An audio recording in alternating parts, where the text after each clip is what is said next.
भाषण को पढ़े जो आगे से आपने तैयार किया है। ये जो सवाल मैं आपसे आखिरी वक्त पर कर रहा हूं और आपकी मौजूदगी में कर रहा हूं, उनका जवाब हमें मिले, उसके जवाब हमें मिले।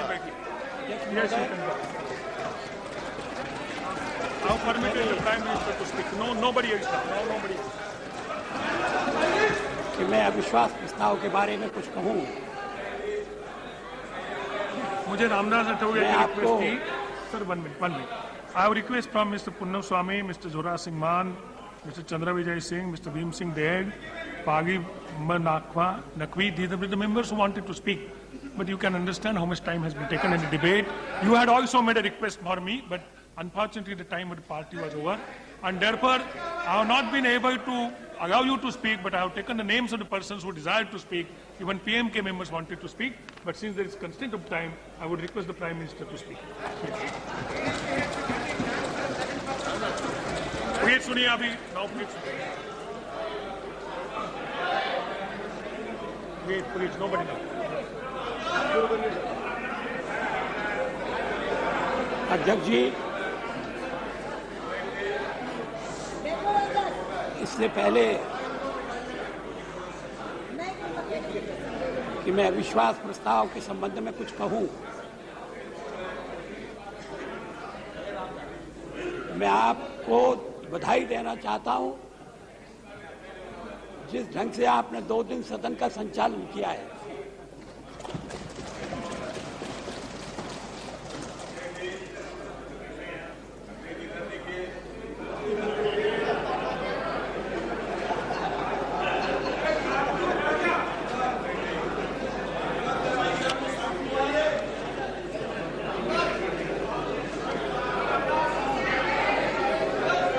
अध्यक्ष जी, प्रधानमंत्री जी बोल रहे थे, आप बैठिए। मैं टाइम 19 मैं आपको बाद में दूंगा, प्लीज। 57 से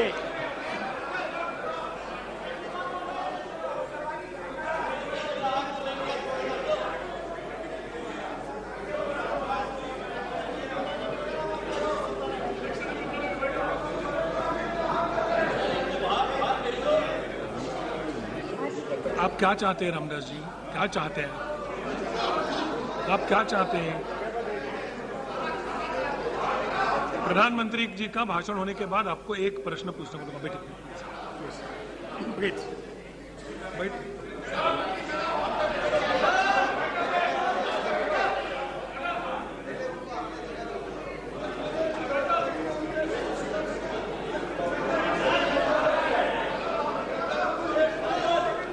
पूछिए क्या पूछना है, पूछिए प्राइम मिनिस्टर। नहीं, प्रश्न है लेकिन सबको देखिए। रामदास जी पूछिए क्या हमने बोले नहीं, हमारे ऊपर क्यों अन्याय हो गया सर? एक पार्टी को तो सबको मिल गया सर। ये बात अच्छी नहीं है। इजाजत दे दी, बोलिए। मतलब क्या है वो पार्टी? इजाजत दे दी, बोलिए। नहीं, इजाजत नहीं मिली हमको। इजाजत दिया नहीं, मतलब हाँ, तो आपने दी नहीं इजाजत हमको। दे दिया। नहीं दिया। आपको जो कहना है कहिए ना प्रधानमंत्री। हो गई इजाजत। क्या कहना है? हो गई इजाजत।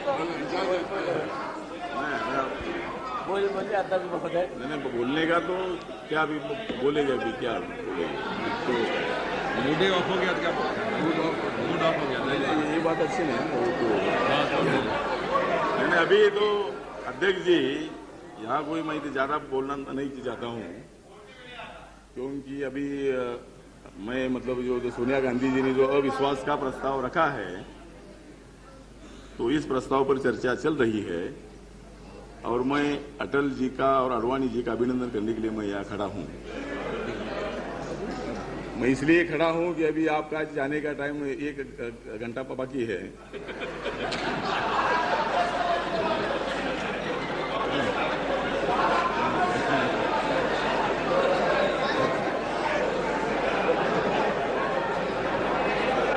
अटल जी नहीं, मैं तो ज्यादा बोलूंगा भी नहीं, मतलब अभी तो ज्यादा कविता ही बोलता हूँ मैं। अटल जी, कविता सुनिए। अटल जी, आपका नजदीक आया है जाने का वक्त। अटल जी आपका नजदीक आया है जाने का वक्त, क्योंकि एनडीए के कुछ लोग बन रहे हमारे भक्त। अब हमारा एक ही लक्ष्य है, नहीं मैं ज्यादा नहीं बोलूंगा। अब हमारा एक ही लक्ष्य है, अब हमारा एक ही लक्ष्य है एनडीए को सत्ता से हटाना। हमारा दूसरा लक्ष्य है सोनिया गांधी जी, चंद्रशेखर जी, शरद पवार जी, मुलायम सिंह जी, सोमनाथ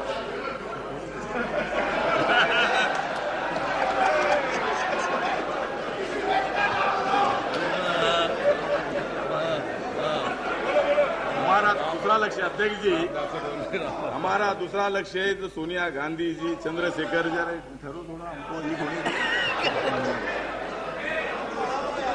हमारा दूसरा लक्ष्य है सोनिया गांधी जी, चंद्रशेखर जी, शरद पवार जी, मुलायम सिंह जी, सोमनाथ बाबू जी, हमारे पासवान जी, देवे गौड़ा जी, प्रकाश अंबेडकर जी और लालू, सब लोगों को सत्ता में लाना। तो सबको हमारा अभी दूसरा लक्ष्य है ये सबको सत्ता पर पे बिठाना। तो अटल जी की सरकार, प्रकाश जी ये सुनिए प्रकाश परब पे, please don't disturb him. Yes yes, हाँ हो गया मेरा। अटल जी की सरकार बहुत है चालू, अटल जी की सरकार बहुत है चालू। अध्यक्ष महोदय, ये सरकार के विरुद्ध मैं क्या क्या बोलूं?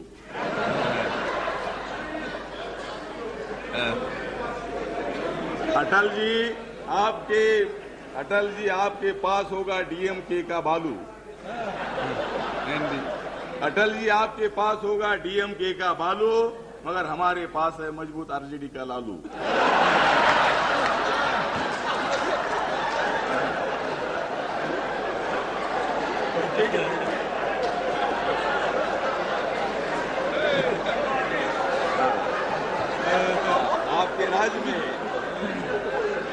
आपके राज में अटल जी, आपके राज में गरीबों को नहीं मिल रहा है आलू, आपके राज में गरीबों को नहीं मिल रहा है आलू।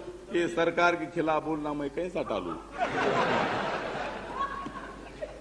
देश को बचाने की जिम्मेदारी मैं किस पर डालूं? देश को बचाने की जिम्मेदारी मैं किस पर डालूं? आडवाणी तो आपसे भी है बहुत चालू।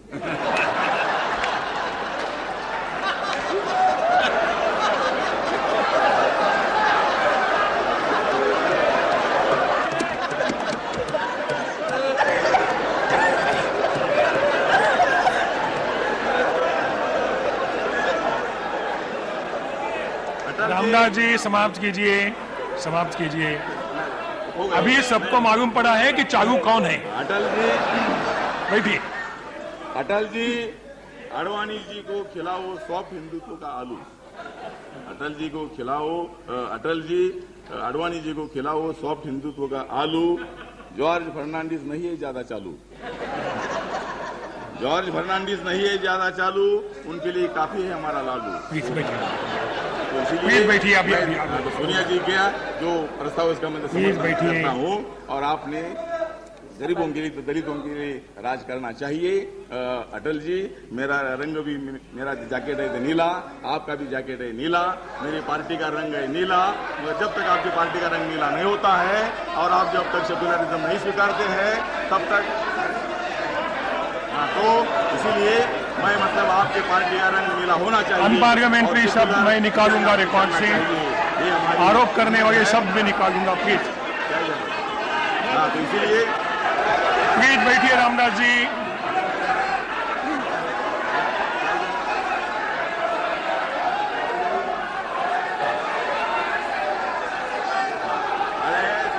प्लीज बैठिए।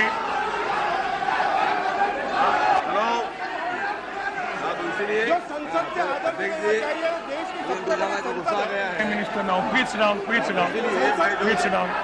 सोनिया जी का जो प्रस्ताव है उसका हम इस कविता में जो शब्द मुझे अच्छे नहीं लग रहे हैं, जो शब्द नियम के अनुसार नहीं है, वो सब शब्द मैं निकालूंगा। Please Yes, Mr. Okay. Wait up. अभी तो ऐसे होते हैं।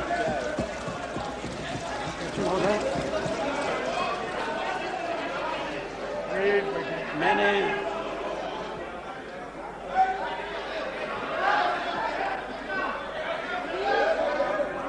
Ramdas ji, please बैठिए. Prime Minister is on his desk. Please sit down. Please sit down, Mr. Ramdas Athawale. अनेक Please. अविश्वास प्रस्ताव देखें, लेकिन ऐसा अविश्वास प्रस्ताव आज तक नहीं देखा है।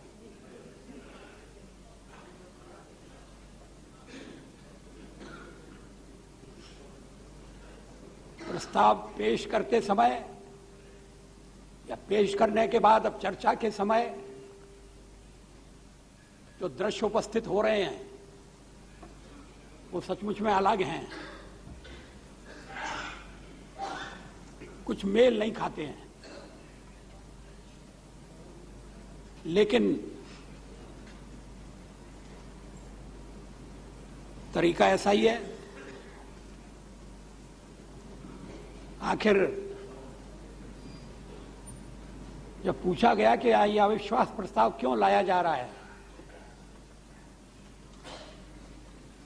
तो इसका कोई संतोषजनक उत्तर मुझे तो नहीं मिला। आप कह सकते हैं कि आपको उत्तर मिले, इसकी जरूरत क्या है?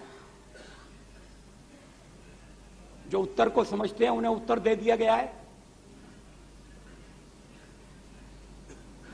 कभी सरकार के पतन की स्थिति होती है, अविश्वास प्रस्ताव आता है।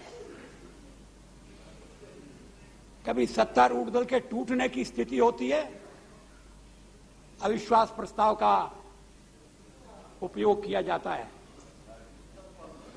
वैसे भी सामान्य स्थिति में भी सरकार को जागरूक रखने के लिए या अपने दृष्टिकोण की कोई विशेष बात को प्रकट करने के लिए अविश्वास प्रस्ताव का हथियार काम में लाया जाता है। लेकिन मैं समझ नहीं रहा हूं कि इस समय कौन सा उद्देश्य है। सरकार को तोड़ने का तो सवाल नहीं है, क्योंकि सरकार टूटेगी नहीं।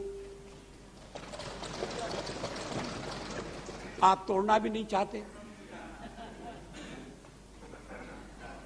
ये अच्छी बात है।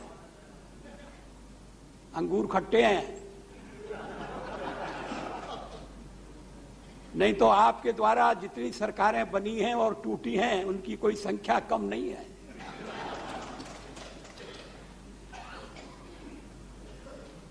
लेकिन अभी तक हमारी ये मिलीजुली सरकार बची हुई है। लेकिन इसको अपदस्थ करने के लिए कोई नई रणनीति,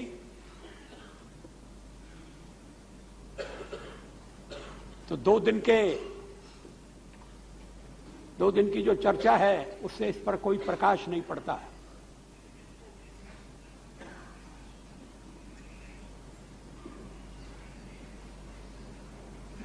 जो 9.4 शीट लगाई गई है,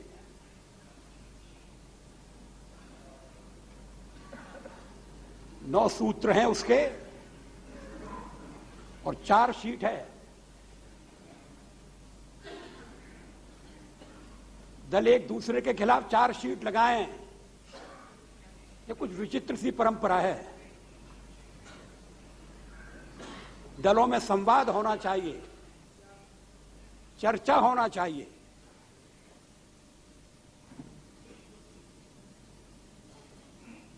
कोई अल्टीमेटम की भाषा नहीं बोलता कि हम आपको चार्ज कर रहे हैं क्योंकि आपने सैनिक सुरक्षा व्यवस्था खतरे में डाली है। यह साधारण चार्ज नहीं है, साधारण अभियोग नहीं है। सैनिक व्यवस्था को, सैनिक सुरक्षा व्यवस्था को खतरे में डाला है। और दूसरा चार्ज है राष्ट्रीय सुरक्षा को संपूर्णता में कमजोर किया है। क्या मतलब है इसका? सुरक्षा कैसे खतरे में पड़ी है? आंतरिक सुरक्षा को कैसे और हमने दुर्बल कर दिया है? क्या इसके लिए कोई प्रमाण नहीं चाहिए? कोई इसके लिए कोई सबूत नहीं चाहिए? क्या संसद में इस तरह से आरोप लगाए जा सकते हैं? सुनिए सुनिए प्लीज। और आप पूरे 9, मैं पूरे 9 नहीं पढ़ना चाहता।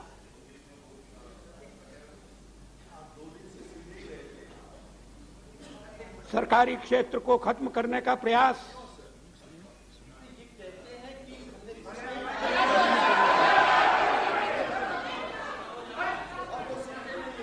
सरकारी और जिस दिन हम ये चर्चा कर रहे हैं हर एक को उत्तर देने की जरूरत उसी दिन स्टील का स्टील अथॉरिटी का उसी दिन नवजीवन हुआ। स्टील अथॉरिटी नए रूप में खड़ी हो गई है। उसका कोई आनंद नहीं तो आनंद होना चाहिए।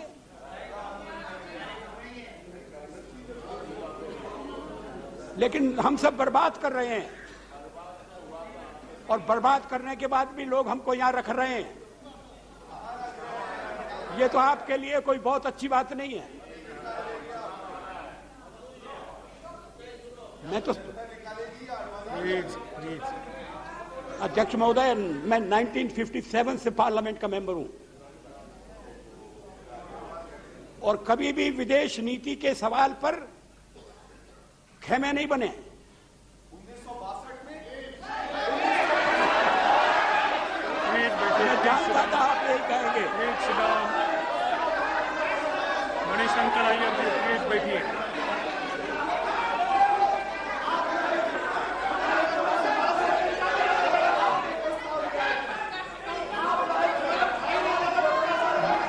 Whatever any member speaks without my permission should not be recorded.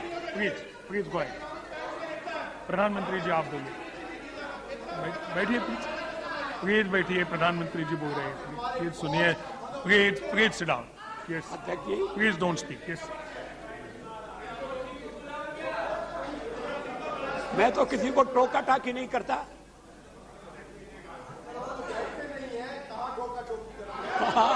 आपके लिए रहते हैं।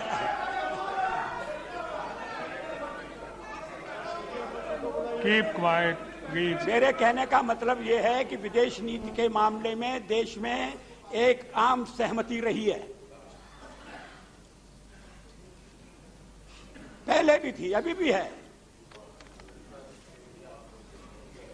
लेकिन आपने भारत की विदेश नीति को गिरवी रख दिया है, यह आरोप लगाया है। क्या मतलब है इसका?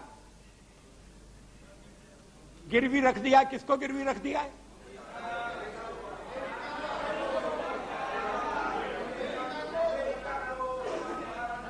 इसीलिए हमने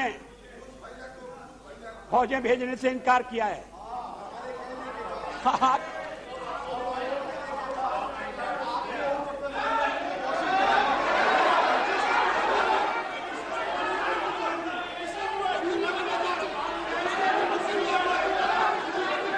अभी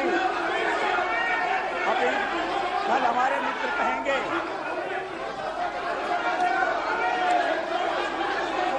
Honorable members are requested not to interrupt the Honorable Prime Minister. कल हमारे मित्र कहेंगे कि प्लीज बैठिए। Please sit down.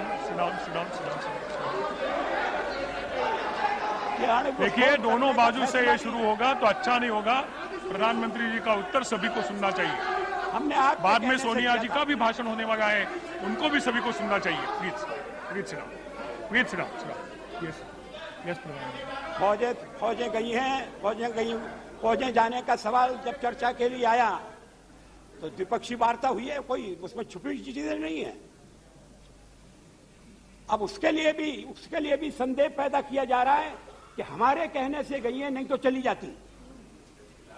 कैसे चली जाती? आपके आदेश से चली जाती। Please don't interrupt the prime minister. लेकिन ये बात जिसका कोई मतलब नहीं है। ये बातें विदेश नीति पर किसने फौज भेजने का फैसला किया?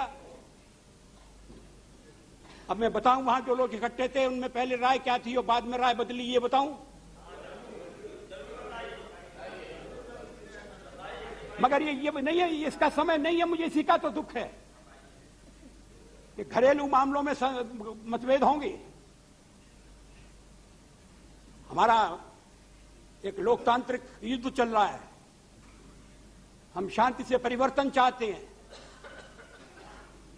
सत्ता बदलना चाहते हैं, सत्ता बदल के आए हैं और आप उसको फिर से चाहते हैं, इसमें कोई आपत्ति की बात नहीं है। लेकिन उसमें क्या विदेश नीति के सवाल पर भी इस तरह से देश को बांटा जाएगा?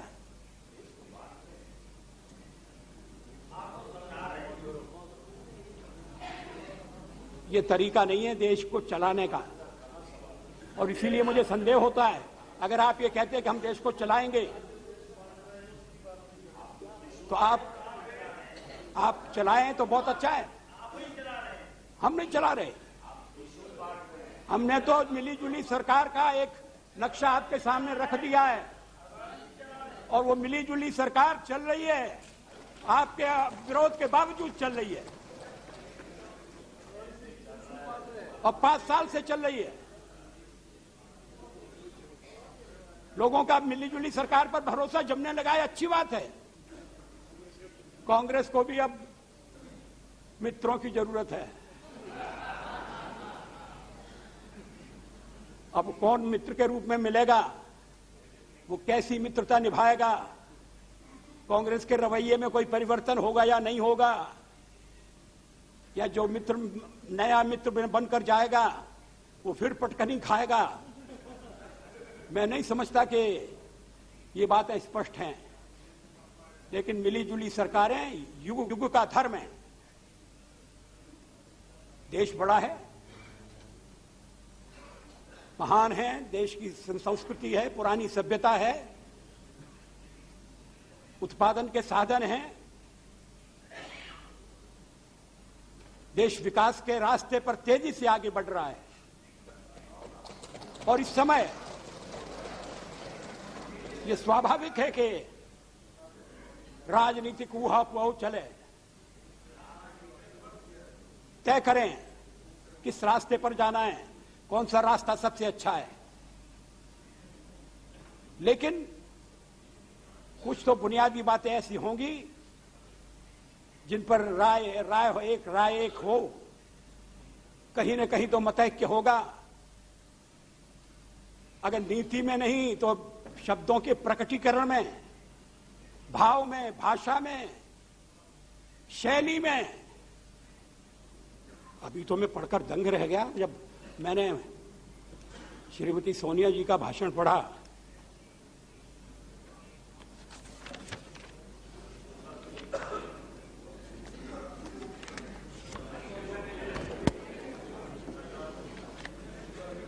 उन्होंने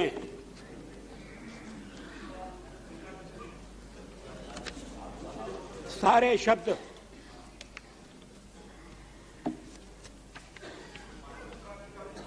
इकट्ठे कर दिए एक ही पैरा में। The BJP-led government has shown itself to be incompetent,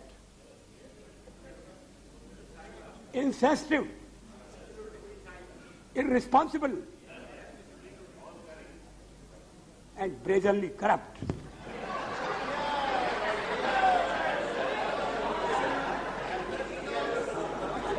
राजनीतिक क्षेत्र में जो आपके साथ कंधे से कंधा लगाकर काम कर रहे हैं, इसी देश में मतभेद होंगे, उनके बारे में ये आपका मूल्यांकन है?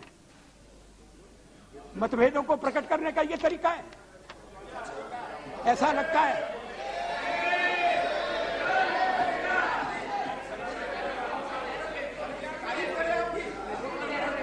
लगता है कि शब्दकोश खोल कर बैठे गए हैं और उसमें से ढूंढ कर शब्द निकाले गए हैं। Incompetent, insensitive, irresponsible. लेकिन ये शब्दों का खेल नहीं है, It is a government that has betrayed the mandate of the people. हम यहाँ लोगों से चुन के आए हैं और जब तक लोग चाहेंगे हम रहेंगे। आपका मैंडेट कौन होता है हमारा फैसला तय करने वाला। It is a government that has betrayed the mandate. किसको आप किसने आपको जज बनाया है? आप यहां तो शक्ति परीक्षण के लिए तैयार नहीं है। अब जब असेंबली के चुनाव होंगे तब हो जाएंगे दो दो हाथ।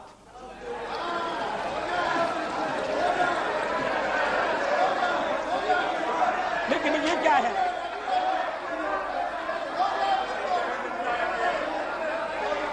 ये सभ्य तरीके से लड़िए, इस देश की मर्यादाओं का ध्यान रखिए। गाली से समस्याओं का समाधान नहीं होगा। अध्यक्ष महोदय, मैं जब पहली बार विदेश मंत्री बना था तो मैंने जो पहला भाषण दिया उसमें जितने मुझसे पहले विदेश मंत्री हुए थे उन सबका नाम उल्लेख किया था। वो सब कांग्रेस के थे लेकिन विदेश मंत्री रह चुके हैं। मैं उनका सम्मान करता हूं।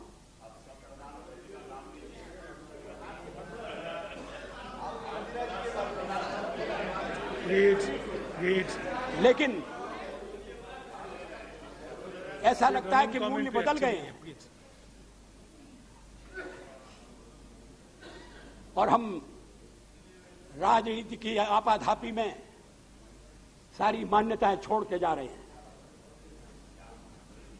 मैं कहूंगा कि ये जो 9.4 सीट है इस एक एक चार्ज का स्पष्टीकरण होना चाहिए। किसानों, जरा विचार करिए, देखिए किस तरह से बात कही गई है।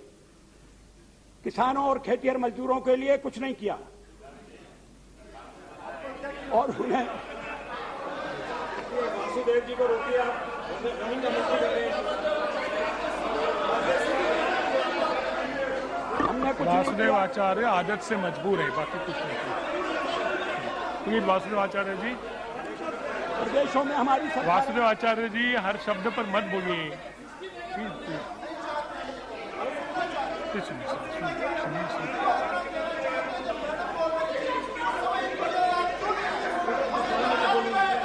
मैडम बोलेगी तब भी इसी शांति रखनी चाहिए जैसे अभी रखी।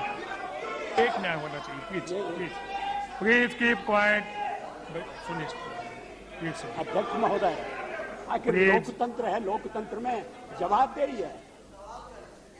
क्या आप कहते हैं हम चार्ज करते हैं आपको, आप पर अभियोग लगाते हैं और सब आपको दंडवत करें, बाद अब्बा मुलाही जा होशियार, ऐसा होने वाला नहीं है। वो दिन लग गए। ये चार्ज का मतलब क्या है? ये कौन सी भाषा है?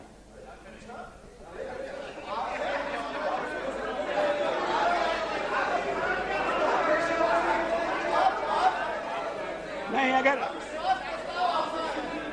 भाषा बदलने का फैसला कर लिया है, प्लीज सुनिए, शांति बनाइए, शांति तो मुझे कोई आपत्ति नहीं है। लेकिन आपस की होड़ में हम एक दूसरे के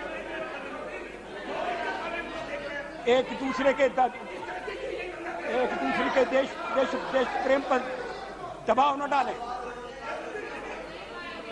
एक दूसरे के देश प्रेम को चुनौती न दें, एक दूसरे के देश प्रेम के बारे में संदेह न करें।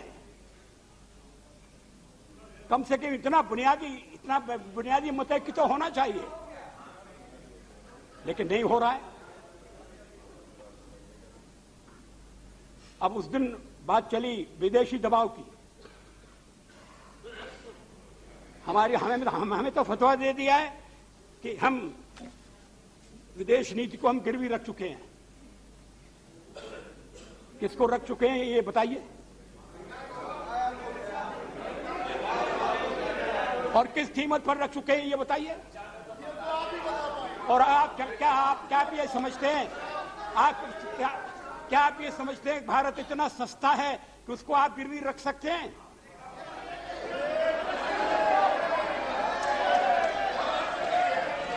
गिरवी रखने से पहले लज्जा भी नहीं आएगी? क्या मतलब क्या इसका? भारत को गिरवी रख दिया, विदेश नीति को गिरवी रख दिया है। और जब उस दिन कहा गया कि ये बात फिर वो वही आ रही है पोखरण की, क्या आप बम नहीं बनाना चाहते थे?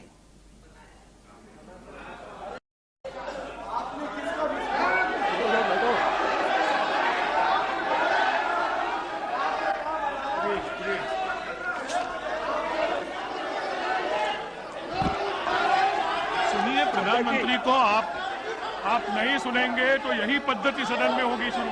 प्लीज बैठिए, get the prime, please don't interrupt him, please. My request to all the members, आप प्राइम मिनिस्टर को डिस्टर्ब नहीं कीजिए, क्योंकि इसका असर ऐसा होगा कि हर भाषण के समय सभी लोग दूसरे को भी डिस्टर्ब करेंगे। प्लीज मत कीजिए, उनको जो कहना है वो कहेंगे। प्लीज ये नहीं है, इससे सदन में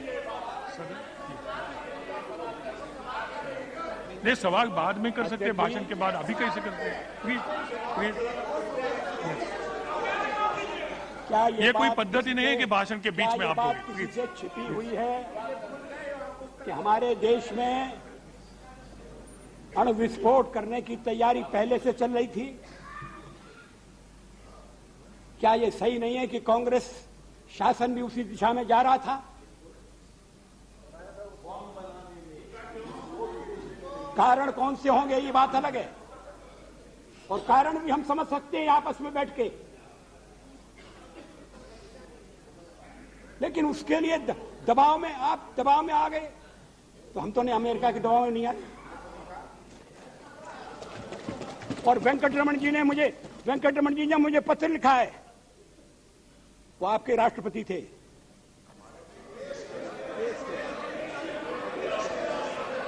हमारे भी थे, हमारे थे। I admire your courage and wisdom in launching the successful nuclear test. As early as 1983, when I was defense minister, all preparations for an underground test at Pokhran were completed, and myself went down to shaft to international pressure. It was shelved because of international pressure. The same thing happened in 1995.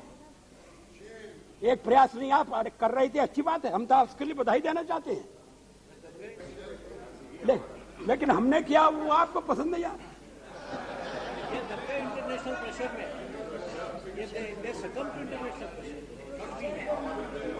ये क्या, थोड़ा सा बड़प्पन होना चाहिए, सबको साथ लेकर। स्वतंत्रता के संग्राम में आप सबसे पहले कूदे, आपने देश का नेतृत्व किया, बड़ी खुशी की बात है, मगर अब तो साथ लेकर, और कम से कम विदेश नीति के मामले पर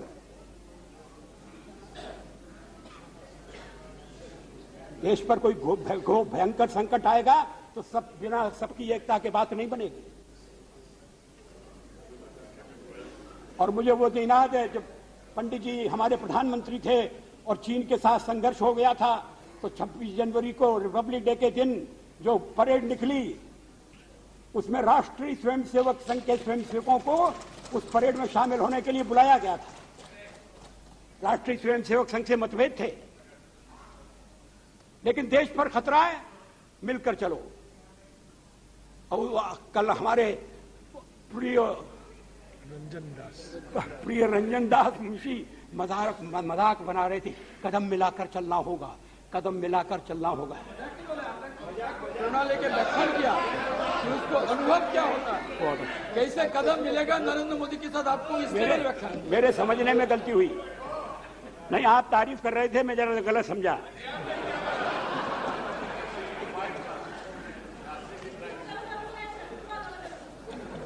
अध्यक्ष महोदय, इस 2 दिन की चर्चा में एक काम बहुत अच्छा हुआ है।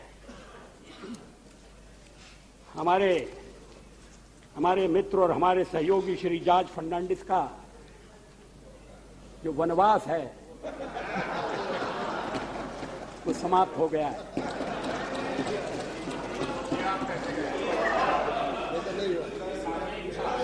अब अगर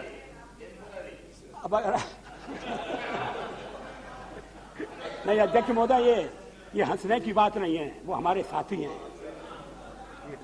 वो स्वतंत्रता के सेनानी थे, ट्रेड यूनियन के नेता थे। उनके साथ इस तरह का बर्ताव करना कि संसद में बोल नहीं सकते और अगर बोलेंगे तो आप उठ के चले जाएंगे, ये कौन सी नई अस्पृश्यता है? ये व्यवहार होना चाहिए एक दूसरे के साथ। मगर मैं जॉर्ज को बधाई देना चाहता हूं, वो डटे रहे हिम्मत के साथ और उन्होंने अपमान सहे, तिरस्कार को झेला, मगर अपने कर्तव्य पथ से नहीं हले।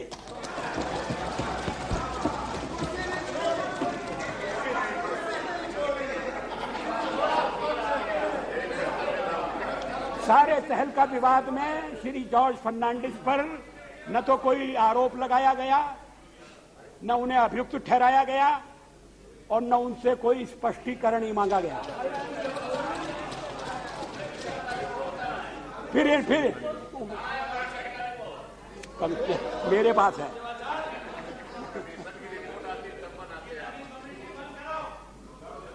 मगर ये बात तो सच है। अच्छा, और फिर कांग्रेस पार्टी ने तो उसके रवैये में परिवर्तन कर लिया, ये बड़प्पन की निशानी है। मगर हमारे जो वामपंथी हैं वो उठ के चले गए।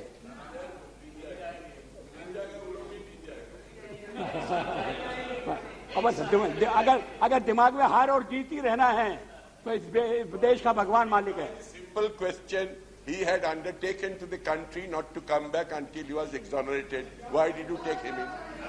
Answer this question. Answer this question. This question we have been वो अपनी मर्जी से नहीं आए, हम उनको वापस लाए। हम लाए वो वापस। Because the inquiry was still on. Inquiry appointed by you still on. Why have you brought him?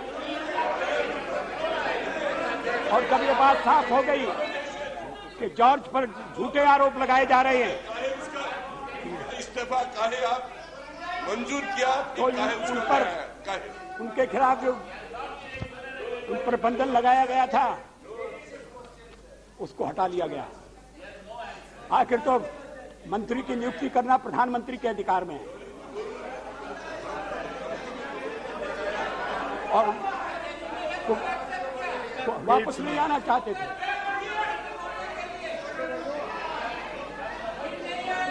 Roopchand Pal ji, प्रश्न आए मंत्री जी उत्तर। अब मैं इस बहस में ज्यादा पढ़ना नहीं चाहता।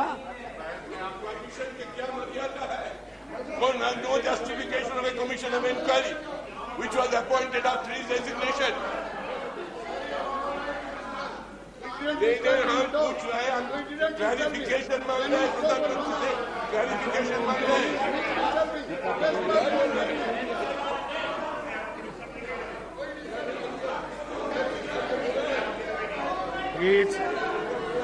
प्रधानमंत्री जी उत्तर देने के लिए समर्थ हैं, वो मंत्रालय उत्तर के दें। दायित्व को श्री जॉर्ज फर्नांडिस ने बखूबी से निभाया है।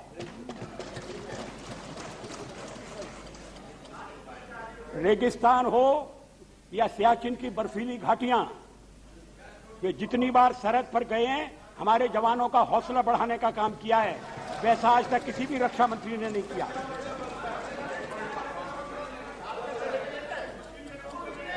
बिना किसी सबूत के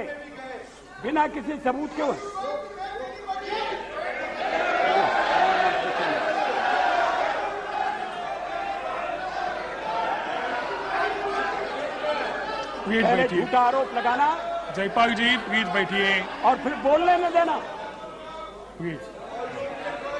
ये उनके साथ आपने अन्याय किया और इस अन्याय में सब शामिल थे, सामूहिक अन्याय। Silence please. एक जॉर्ज से डरकर इतने भयभीत हो गए आप जॉर्ज से। हाँ,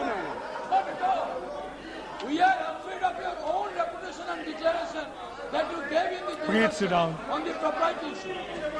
George is not our enemy, nor will be enemy. Please sit down. Prime Minister, you led the Nothing will go on the record. अध्यक्ष महोदय,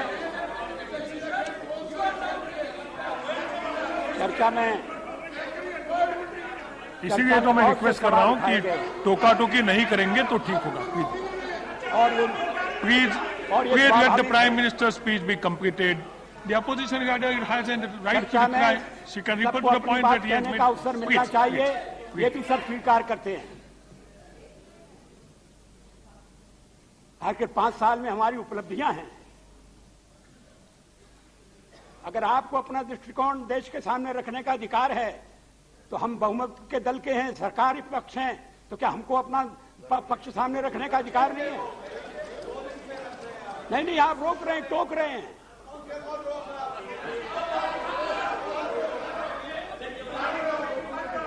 क्या कोई इनकार कर सकता है कि पिछले 5 साल में देश ने आर्थिक प्रगति की है? अब मैं लंबा चिट्ठा गिनाना नहीं चाहता, आपको खुद दिखाई देता है और आप पसंद करते हैं। मैं अभी चीन गया था, मैं एक और बात कह दूं, मैं चीन गया था और चीन के बाद मैं कलकत्ता आया तो जितने मुझे मार्क्सवादी या कम्युनिस्ट नेता मिले, सबने कहा कि आप चीन गए, आपने जो बात की बहुत अच्छी की। लेकिन यहां आने के बाद नहीं बोल रहे।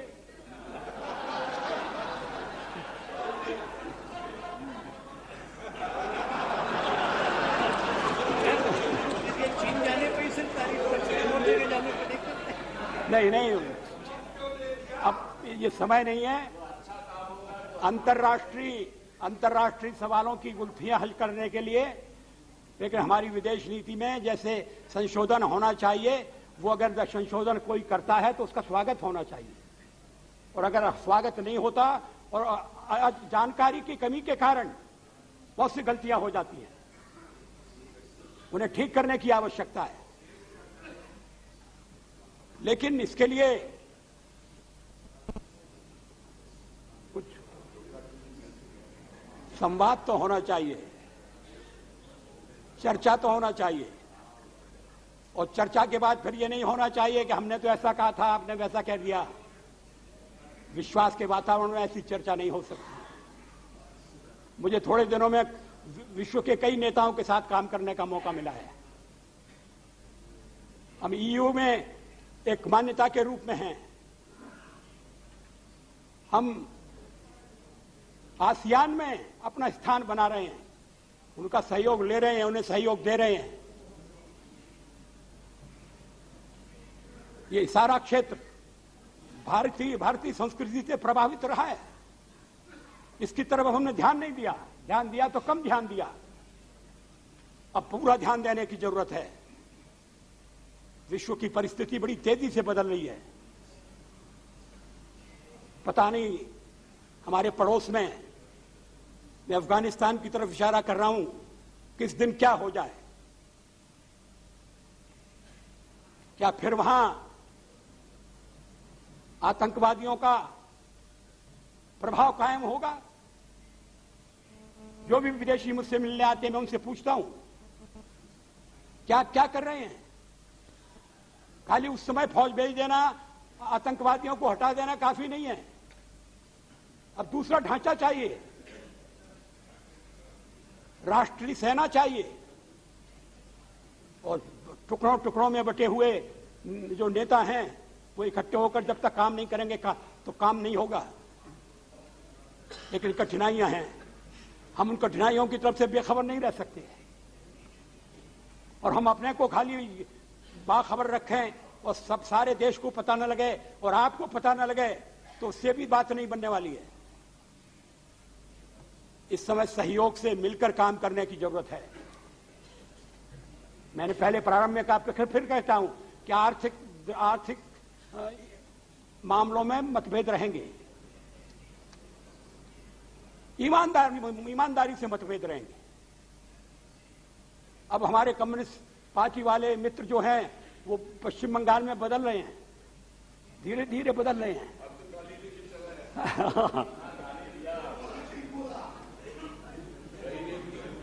हाँ, हम आपके लिए एक ले गया था तोहफा, मगर आपने लिया नहीं। अध्यक्ष महोदय, मैं अधिक समय नहीं लूंगा।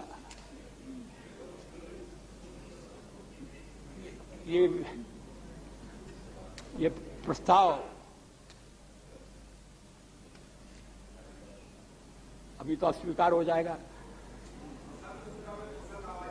हम इसमें कुछ नहीं कर सकते, आपकी मदद नहीं कर सकते,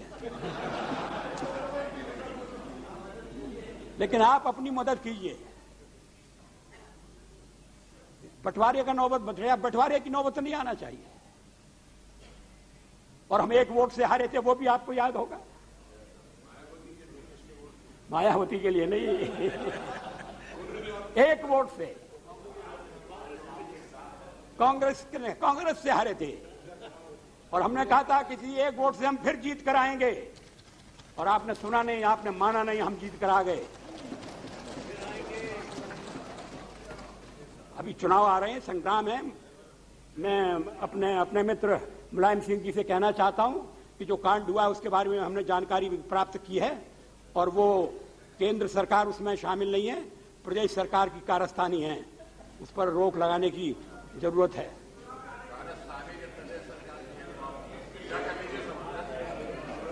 ये कारस्तानी अच्छा शब्द है, इसमें कोई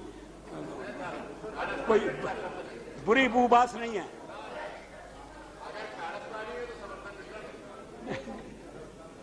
धन्यवाद।